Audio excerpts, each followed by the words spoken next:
Hi, this is the Nuker 2 pneumatic launcher that I made some time ago just for the sake of making it. And basically what I'm going to be doing here is just going over some of the features and blah blah blah so you understand just what it is that you're getting into. So anyway, we'll start from the basics. The Nuker 2 is actually made up of two chambers. You see four towers, but each pair of towers is connected in the middle through this piping in here. So you have two chambers.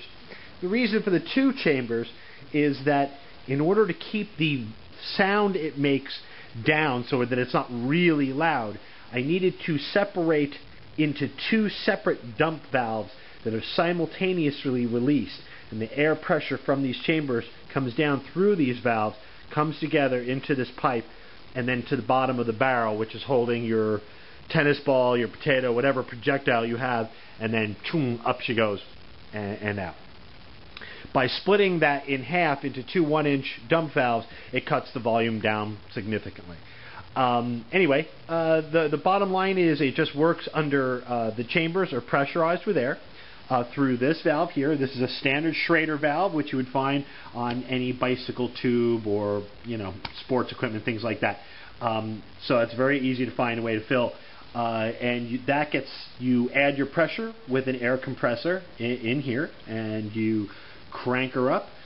You can go in a range anywhere from, let's say, 50, 60 psi up to 100 psi, depending how far you want your projectile to travel.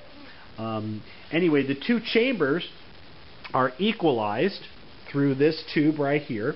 You guessed it, the pressure equalization tube. And basically, again, as you're filling from the front, one side fills and then it travels across, keeping everything equally pressurized. So when the two dump valves actually do go off, they go off and the pressure comes down exactly the same from the two valves. The other two things really at the top are safety features, and that is over here, this is a 125 psi blow-off valve. Bottom line is somebody's had too many beers, they're filling it up, they're not paying attention and to how much air they're putting into it. When the pressure inside the chambers reaches 125 psi, this will open and release the air rather than the pressure getting any higher than that. That's pretty self-explanatory. And over here, this is a simple valve that you can open up and release the pressure from the chambers. If you ever have something loaded in the barrel or somebody dropped something in there that they shouldn't have, once it's under pressure and you need to get it out, I wouldn't want to be messing with taking that off while the system is under pressure. So you could just twist this, slowly relieve the pressure. When the gauge reads 0, you're good to go. And that pretty much is it. From there, the last thing I wanted to just briefly touch base on is the triggering system. The way the dump valves actually work is they work from a negative pressure on the back side of the valves. So what happens is as you're filling, air pressure actually gets into the backs of these dump valves. If that pressure is released, the pressure on the inside is higher than the outside, snapping them open, releasing everything from these tubes out.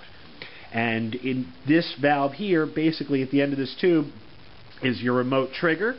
And when you press this, it does just that. It takes the pressure off the back of these two dump valves at exactly the same time, and they snap open, and in a split second, all of the air from all these four chambers comes down, meets in the middle, and blows out. And that's pretty much the basis of how this whole thing works.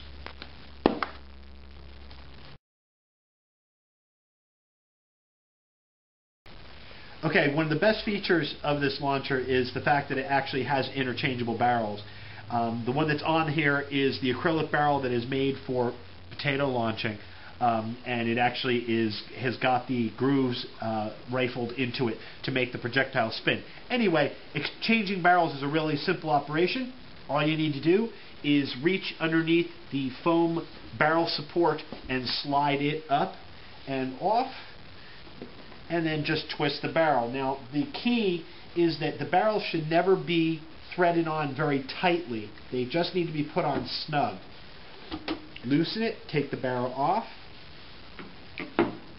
grab your other barrel, before putting the barrel on, what I like to do, not every time, but every once in a while, take a little bit of soap, regular bar soap, and just rub it in, a little bit of it into the threads, and then just mush it around in there.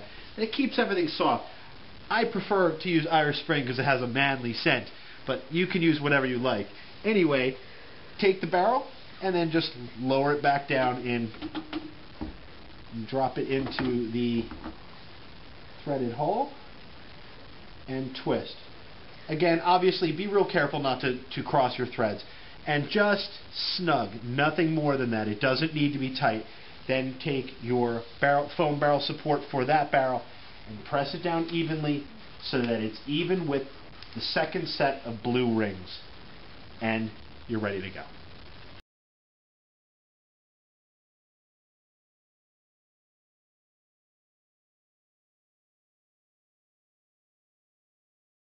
The most important thing you want to do is make sure that this gauge reads 0 pressure. You can double check that by actually taking your trigger and holding the trigger down and making sure. This is really important. Once you've done that, now we're ready to load.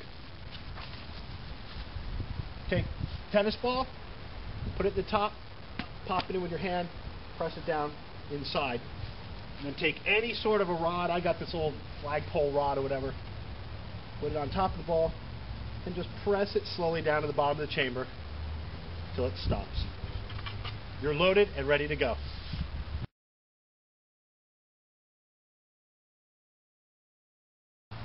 Okay, so now it's time to add air using a regular compressor. Just put it up to your Schrader valve like that.